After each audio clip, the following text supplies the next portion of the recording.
Regardez Vox Books avec Aphrodite, africaine d'édition.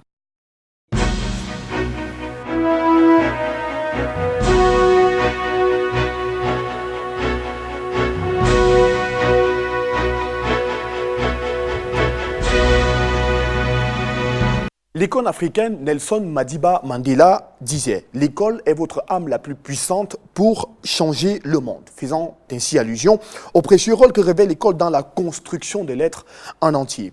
Au sujet d'un propos critique en vue de la réforme du domaine académique dans le Sud, Laurent Zénith Tanier, notre invité du jour, propose dans l'ouvrage d'aujourd'hui intitulé « L'école, gage du développement de l'Afrique », une lecture critique de l'univers académique caractéristique des pays du Sud perçus par opposition à ceux du Nord. Et dans la deuxième partie de cette émission, lui également fera face à la critique de Claude Akonon, notre critique littéraire du jour, communément appelé au Cameroun Don Compadre.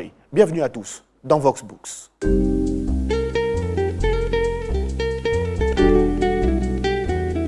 Laurent Zénith Tanier, bienvenue à vous. Merci Romaric, merci et surtout merci de l'invitation. Merci de répondre à nos questions.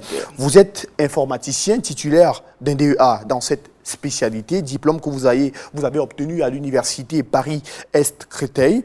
Votre livre critique l'univers académique des pays du Sud.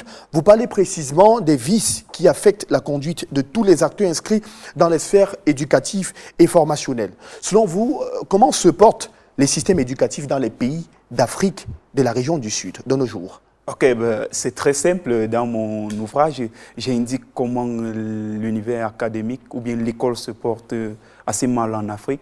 Pourquoi? Tout simplement parce que les différents acteurs de la société poignardent l'école, empêchent donc l'école de faire ce qu'elle a fait ailleurs chez nous. Parce qu'il faut rappeler que l'Occident doit beaucoup à l'école.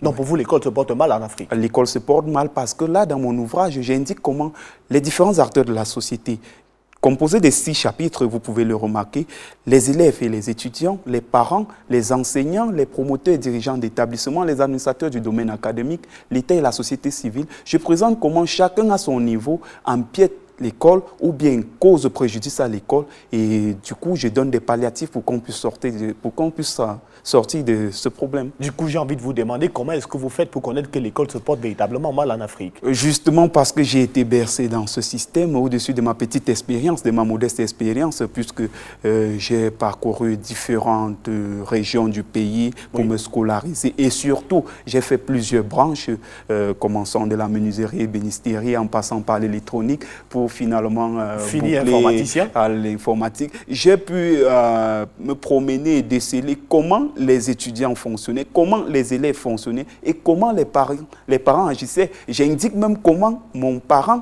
lui, dans mon livre, j'indique comment mon parent quelquefois manquait à ses obligations, bien sûr qu'aujourd'hui, après mon livre, lui-même, il s'est repenti, il est un parent, pas droit, mais il a amélioré. Voilà, au-delà de la vision de l'auteur que vous êtes, vous avez votre vision personnelle et elle est toute simple. Pour vous, l'école ne ment pas, elle récompense tous ceux qui s'y accrochent.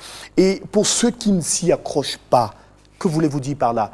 Ils doivent abdiquer face